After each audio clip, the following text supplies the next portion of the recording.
Praise the Lord. Bible story in Hindi में आप सबका स्वागत है।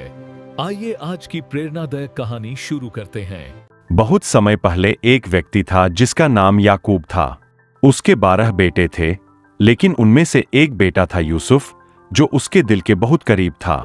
यूसुफ सीधा सादा और अच्छा युवक था।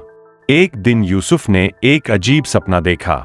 उसने अपने भाइयों से कहा, मैंने सपना देखा कि तुम सब मेरे सामने झुक रहे हो।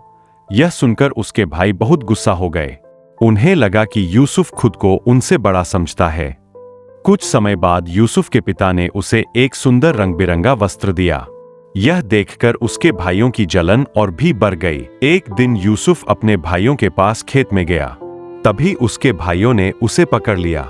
उन्होंने उसका वस्त्र छीन लिया और उसे एक गहरे गड्ढे में फेंक दिया। लेकिन कहानी यही खत्म नहीं हुई। थोड़ी देर बाद वहां से कुछ व्यापारी गुजर रहे थे। यूसुफ के भाइयों ने उसे उन व्यापारियों को बेच दिया और वे उसे दूर देश मिस्र ले गए। मिस्र में यूसुफ की जिंदगी बहुत कठिन हो गई।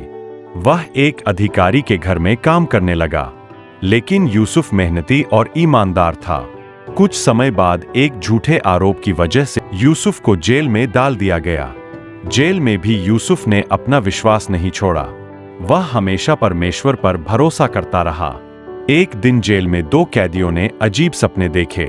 यूसुफ ने उन सपनों का सही अर्थ बताया और जो उसने कहा था वही हुआ।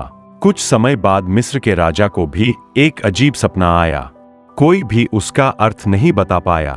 तब किसी ने राजा से कहा, जेल में एक युवक है जो सपनों का अर्थ बता सकता है।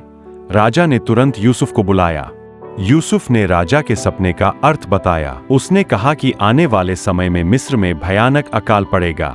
राजा यूसुफ की बुद्धि से बहुत प्रभावित हुआ। उसने कहा, तुम्हारे जैसा समझदार व्यक्ति कोई नहीं। और उसी समय राजा ने यूसुफ को पूरे मिस्र का शासक बना दिया। अब वही यूसुफ जो कभी गुलाम था, पूरा मिस्र संभाल रहा था। कुछ साल बाद अकाल शुरू हुआ। दूर दूर से लोग मिस्र में अनाज लेने आने लगे। एक दिन यूसुफ के अपने भाई भी वहां पहुंचे, लेकिन वे उसे पहचान नहीं पाए।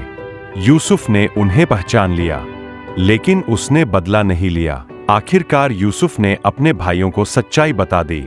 यह सुनकर उसके भाई डर गए, लेकिन यूसुफ ने कहा, तुमने मेरे साथ बुरा करने की सोची थी, लेकिन परमेश्वर ने इसे अच्छे के लिए बदल दिया और उसने अपने भाइयों को माफ कर दिया।